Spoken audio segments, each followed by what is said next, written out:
Hello and welcome. My name is Jennifer Raye, and in today's video I'm going to discuss the spleen and the stomach meridians according to traditional Chinese medicine. So in today's video I'll cover the location of the channels or meridians and a little bit of the energetics. But if you want to learn more, make sure to check out the accompanying blog post where I go into a little bit more detail around these organ systems and these meridians. The spleen and stomach meridians are paired in the Chinese medical system. So each of the organs and each of the channels in the Chinese medicine system have a yin or a yang pair. So for the spleen and stomach, the spleen is considered the yin organ or channel, and the stomach is considered the yang organ or channel. And they're paired. They have a very special relationship between the two. The other thing to mention when I discuss the meridians is that the 12 primary channels that are related to the internal organs, they lie on both sides of the body. So I'll just demonstrate the channel on one side of the body, but do keep in mind that that same channel also exists on the other side as well. So the spleen channel begins on the inner foot. It starts right at the inside or the medial side of the big toe. And then it runs along the inner side of the foot and up along the medial side of the leg, so the inside of the leg. And it runs just posterior to the tibia, so just on the inside of the tibia bone, up along the inner leg. It travels all the way up the inner leg, and then it enters the torso where it runs up along the front line of the body. It does have a few internal pathways where it connects to organs like the physical organ of the spleen and the stomach. It also connects to the heart and the diaphragm. So as it travels, that primary channel travels up along the front line of the body.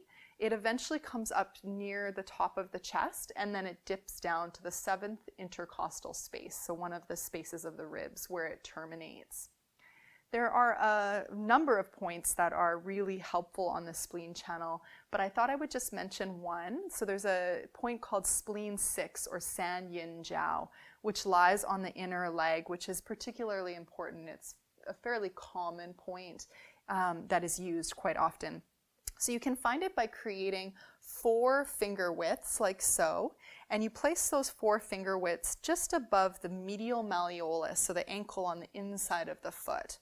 You place that just above the ankle, and then right there you'll find spleen 6. And again, it's on the posterior border of the tibia. And usually people can find a little tender spot there. You can give that point a little bit of a rub to ease any kind of digestive issues. So generally speaking, the spleen and the stomach are related to digestive issues in the Chinese system.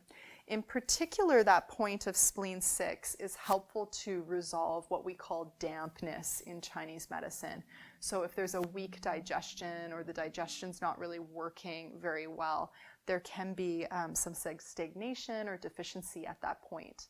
Now, spleen 6 is also not recommended. It's contraindicated during pregnancy because it is quite moving. So please do avoid it during pregnancy.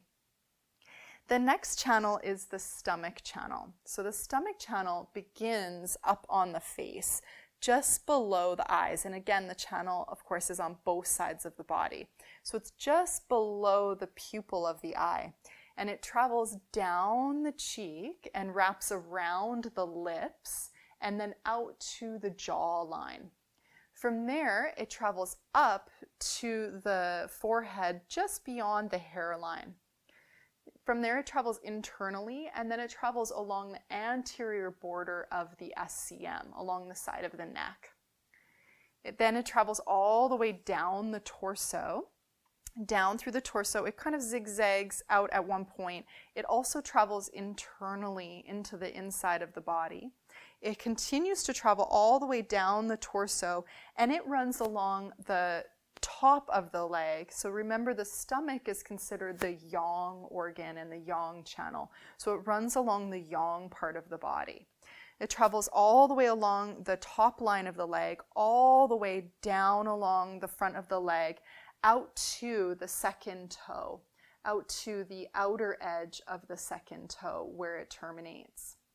Again, there are many acupressure, acupuncture points along the stomach channel Today I'll just mention one. There's stomach 25, which you can find by making a thumb width like so, and you place the thumb width just beside your navel, and you do 2 thumb widths, and right there you'll find stomach 25.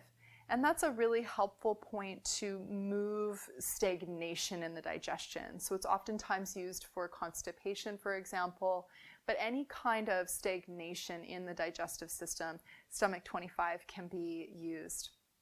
So I hope that helps you to understand a little bit about the location of the spleen and the stomach meridians. And do make sure to check out the blog post where I go into a little bit more detail around the location and the organs themselves. Now, if you are interested in this kind of work and this kind of study, do make sure to subscribe to the channel. And you can also sign up for my mailing list over at jenniferraye.com. You may also be interested in a number of the online programs that I offer, and you can find those at jenniferrayecourses.com. Thank you so much for watching, and I hope to see you very soon.